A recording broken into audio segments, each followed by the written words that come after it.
Hello students, have you ever wondered why we use letters in math or how to crack tough equations easily? Today, let's break down algebra into super simple steps so that you understand it with real life examples and tips and tricks to solve it easily. And before we dive in, a quick thing. If you love easy math tips, then hit the subscribe button below. And if you want to go from I don't get it to scoring 90 plus, enjoy my paid classes. Link is there in the description. So let's go. And let's begin our day 15 challenge, which is all about algebra. So, what is algebra? Algebra is nothing but a mystery or a puzzle that we solve with math. So to put it in a simple way, algebra is nothing but using letters like X, Y, A, B to stand for the numbers that we don't know it. So most of the time X, Y, A, B or L, M, P, Q represent the unknowns and in certain cases the knowns. Say for example, here X plus 5 equals to 12. So finding X here is very easy, which is your 7. So where we use this algebra? Shopping bills, finding area of rooms, even coding games and even designing the apps. Literally algebra is everywhere. It's not a school syllabus but a life skill. So let's begin our topic with numerical expressions. An expression which contains the numbers like 3, 5 with operators like multiplication, plus, division, involution, that is rising to the power of something, 3 to the power of 2, or evolution, where is root extractions. Those are all numerical expressions. The numbers corrected by the operators with squares or square roots. And now what is algebraic expression? Same thing, where the algebraic expression is made up of numbers, symbols and the basic arithmetic operators.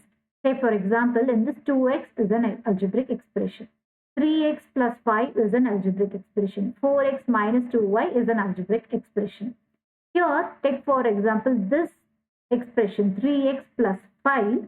Here 3x and 5 are the two terms of this expression 3x plus 5. Right? So 3x and 5 are the terms. The terms are separated by only plus and minus, no multiplication or division.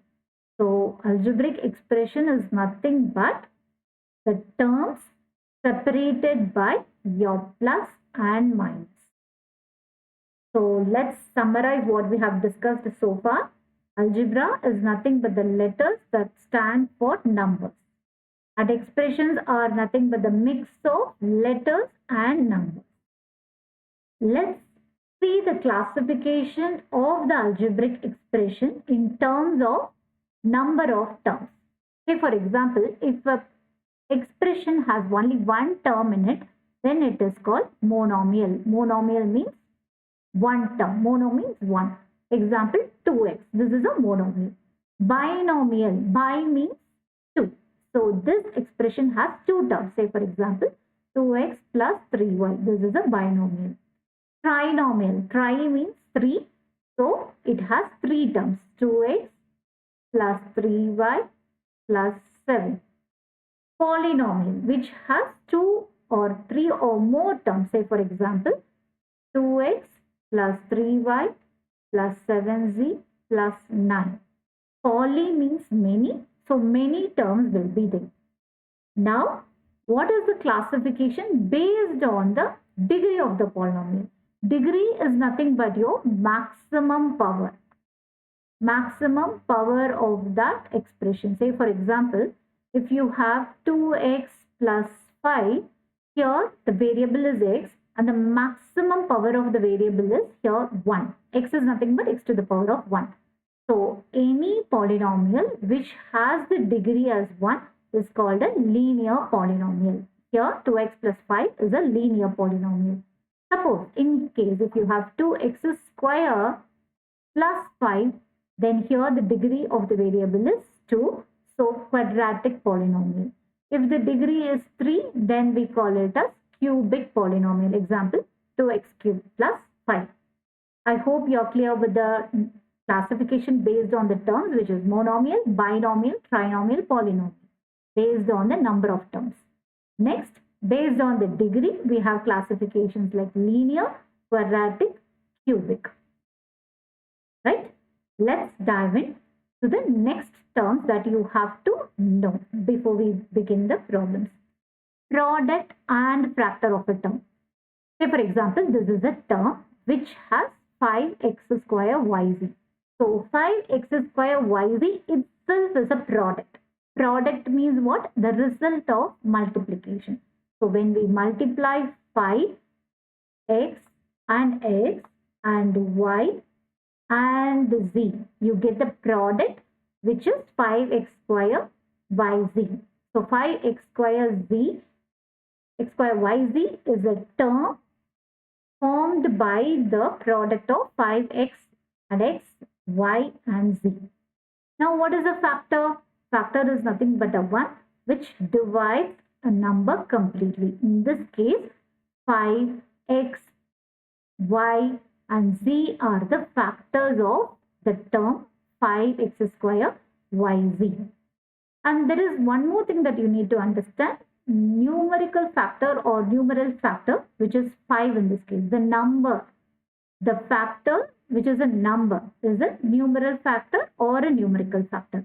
Variable and literal factor is nothing but the variables. Here, x is a factor, y is a factor, z is a factor, x square is a factor. So the variable is the variable factor is nothing but the factor which are made up of variables. Numeral factor or the numerical factor is nothing but the numbers which are factors of those terms. I hope you are clear with the basic terms. Now, coming to the like and unlike terms. When you have an expression like this, 5x square plus 3x plus 7y plus x plus 5, you can notice one thing here. There are two terms which has x in it. Not x square, x in it alone.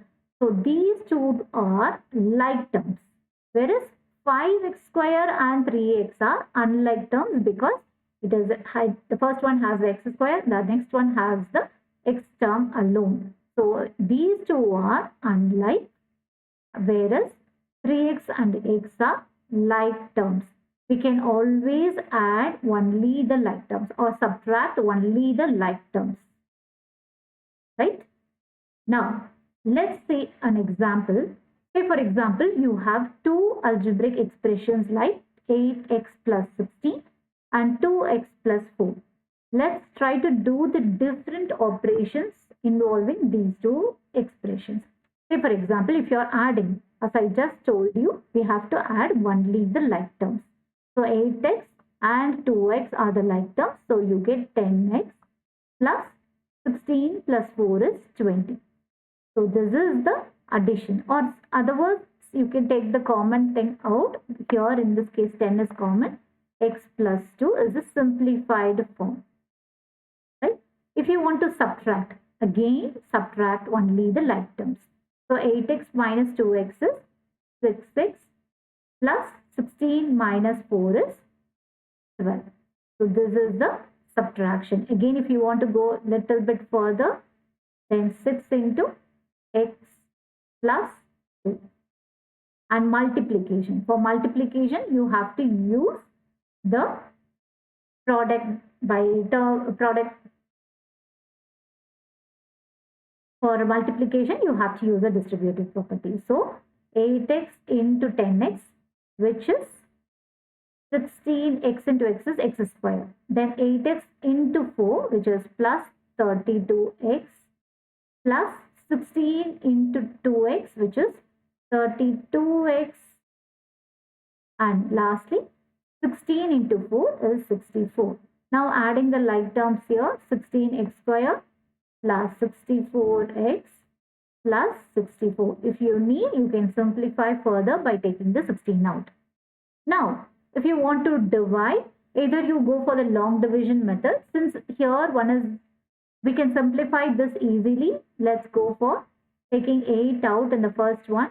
So x plus 2. In the denominator also 2 is common. So x plus 2. So cancel out both. You get 4. So this is the different operations involving two different expressions. Addition, add only the like terms. Subtraction, subtract only the like terms. Multiplication, go for using the distributive property or term by term multiplication. Division, either you can go for the long division or by simplified short division. Right? Now, let's understand the different terms involved with algebra. The first one is the identities. Identities are nothing but the secret formulas to solve the algebraic expression very quickly. Okay. So the equalities which are true for all the values of the variable are called as identities. To put it in a simple way, identities are nothing but the cheat codes that you use in algebra. Always true, no matter what. Okay. And these three are the most important identities that everyone should know, because we will be using this quite often. So why we use identities? Because they help you to expand an expression or simplify an expression easily and quickly. Okay. So it is mandatory that you need to understand how you get this identities, and you have to learn by heart. Okay. If you have any difficulty in decoding these identities, then put it in the comment section. I'll help you out. Okay. Now, not only these identities, we have many different identities. For that, I want you to refer your textbook and try to understand it. Here I have mentioned only the very few, which is the a plus b the whole square, a minus b the whole square, and a plus b into a minus b. There are certain other more identities which you have to learn in order to solve easily. Okay. So next, let's understand a few other terms that are there. Absolute inequalities. Inequality is nothing but the expression which involves greater than, less than, greater than or equal to. Okay. Inequalities are also true for all the values of the variable, means we call it as absolute inequalities. Contradiction is the opposite. If the sentences is nothing but you have something on the left hand side, something on the right hand side, and it is equated or inequated. Like 2x is greater than 5. This is a sentence. 2x equals to 5. This is a sentence. Okay. If this is not true for any value, then we call it as contradictions. Okay. The next one is equation. Equation is very simple. If you have a sentence, open sentence containing the equality sign between it, then it is called as an equation. Say for example, 2x plus 4 equal to 10. So this is an equation. Equation simply means it contains equal to symbol. The next is inequation, which consists of symbols like less than, greater than or equal to, less than or equal to, then it is called an inequation. Say for example, 2x plus 4 is greater than 10. This is an inequation. Continued equation is nothing but it will have more than one, like two inequations of the same type. Say for example, if A is less than B and again B is less than C, then in continued inequation we write it as A is less than B, which is less than C. This is continued inequation. These are the terms which you need to know while solving the problem. Okay. So let's go to the next one, which is factorization. Factorization is nothing but break it into parts. We can say that factorization is simply splitting or breaking a big expression into small parts or products. Say for example, if you have the number 12, then if I say you to factorize, what you will do? You will write it as 2 times 2 times 3. So this is nothing but writing the factors as a product. Right? In the same way, an algebraic expression is also brought in the form of product of their factors. Okay. So once when they say factorization, you have to bring that entire expression into products. You write something in this form, something into something.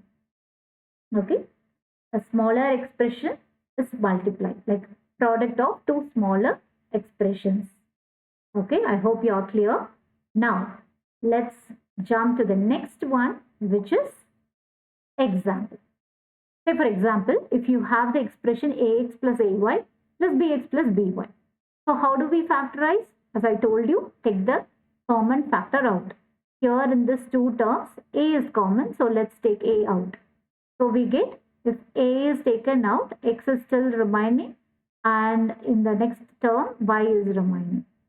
And plus in this two term b is common, so let's take b commonly out, then x will be remaining in the second term, y will be remaining. Again there are two terms, this is one term and this is another term.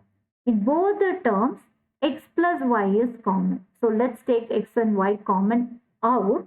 So you are left with a in the first expression and b in the second expression. So a separated by plus and again b. So x plus y into a plus b is the final answer. As you can see, these two expressions are multiplied. So we got it as a product of their factors. So x plus y is a factor, a plus b is a factor of this expression. Right? So our next question is factorize x square plus 6x plus 8, which is a quadratic expression. How do we say that? Here the degree of the variable is 2, so it is a quadratic expression. Now let's go for solving this quadratic expression. So x square plus this 6x can be written as 4x plus 2x plus 8, right? This is known as splitting the middle term method, okay, because we are dividing, like splitting the middle term, which is 6x. Now in this, x is common, so take it out. So x will be pending here plus 4. In the second term, we can take 2 out. So here also x plus 4. Now if you compare these two, x plus 4 is common, so take them out, which is x plus 2. So x is common here, pending here, and in the second one 2 is pending. So x plus 2. So this is the answer for our second expression, which is a quadratic expression. If you want in detailed about this splitting this middle term method, then put it in the comment section. I'll give you a separate video for that. Okay. Now, here is your math challenge, which is challenge number 50. Problem number 1 is, if a plus b equals to 5 and ab equals to 6, find a square plus b square. This is nothing but identity application, right? Apply the identity. You can solve it in seconds. Second, factorize completely, which is taking the common factor out and write the remaining and bring it as a product of two simple expressions. Problem number 3 is solving or simplifying this expression, which involves BODMAS concept. I hope you do the problem and don't forget to post your answers. Okay? If you found this lesson useful, then click on the subscribe button and like the video for more such math lessons. And for you to do more practice problem, I have attached the worksheet below in the description. Do check it out. And to join our paid premium group, you can check the link in the description, and I'll see you in our live class. See you.